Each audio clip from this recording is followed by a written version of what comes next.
বন্ধুগণ নমস্কার। প্রথমে আপনাদেরকে অনুরোধ করব আপনারা আমার এই চ্যানেলটি সাবস্ক্রাইব করবেন। একটা তাজা খবর আপনাদেরকে এখন শোনাচ্ছি, যেটা সোশ্যাল মিডিয়াতে আমি মাত্র পেলাম।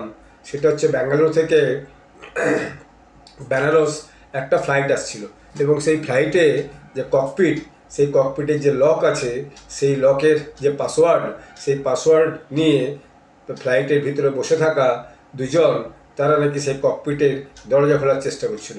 কিন্তু যারা ফ্লাইট চালাচ্ছিল, ফ্লাইট পাইলটস, তারা সেই ব্যাপারটা জেনে যায় যে এদের মধ্যে হয়তো কোনো বদ উদ্দেশ্য আছে।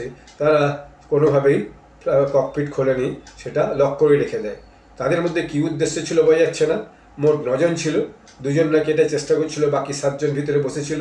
তো সেই ফ্লাইট বেনারসে এসে নামে। বেনারসে এসে নামার পর সে বেনারস যে এয়ারপোর্ট অথরিটি, তাদেরকে আগেই পাইলট বলে রেখেছিল। তখন সেখানে সিআইএসএফের জওয়ানরা যে সেই 7জনকে সেখান থেকে গ্রেপ্তার করেছে। ককপিট হচ্ছে প্যাসেঞ্জাররা যেখানে বসে থাকে, আর পাইলটরা যেখান থেকে উড়ান চালায়, দুটোর মাঝখানে যে দরজা, সেই দরজাটাকেই ককপিট বলে। তো সেখানে কি তাদের উদ্দেশ্য ছিল সেটা এখনও পরিষ্কার নয়। তারা কারাই বা সেটাও পরিষ্কার নয়। তাদের নাম কি সেটা এখনও পরিষ্কার হয়নি। তারা কোত্থেকে এসেছে সেটাও পরিষ্কার হয়নি। তবে এই ফ্লাইটের ককপিটের পাসওয়ার্ড তাদের কাছে কী করে গেল সেটা একটা মস্ত বড় প্রশ্ন সবাই সোশ্যাল মিডিয়ায় শুরু করেছে। এর বাইরে তারা কী উদ্দেশ্য নিয়ে এটা করতে চাইছিল সেটাও সবার কাছে একটা প্রশ্ন উদ্দেশ্য হয়েছে। তারা কি ফ্লাইটটাকে হাইজ্যাক করতে চলেছিল?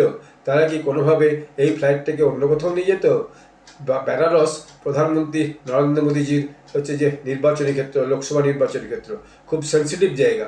তাদের ভেতর উদ্দেশ্যটা কী ছিল বোঝা বড় মুশকিল।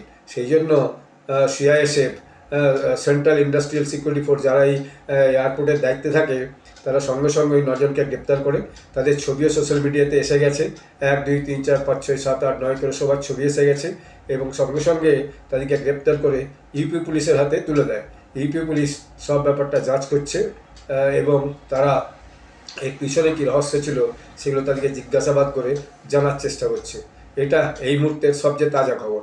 আমি যদিও সোশ্যাল মিডিয়াতে পেয়েছি, পরে আমি যখন টিভি খুললাম, টিভিতে দেখছি যে হ্যাঁ, সেখানেও বিভিন্ন নিউজ চ্যানেল এটা কিন্তু এই মুহূর্তে দেখাচ্ছে। তো বিষয়টা হচ্ছে নিশ্চয়ই ভেতরে একটা গভীর ষড়যন্ত্র ছিল বলে অনেকে আশঙ্কা করছে। তো সেটা আগামী 2-1 দিনের মধ্যে প্রকাশ হবে এবং কারা তারা, তাদের নামও প্রকাশ হবে। কারণ প্যাসেঞ্জার লিস্ট তো এয়ারপোর্ট অথরিটির কাছে থাকেই। তখন কিন্তু সব ব্যাপারটা জানা যাবে এবং খোলামেলা পরিষ্কার হবে। ধন্যবাদ।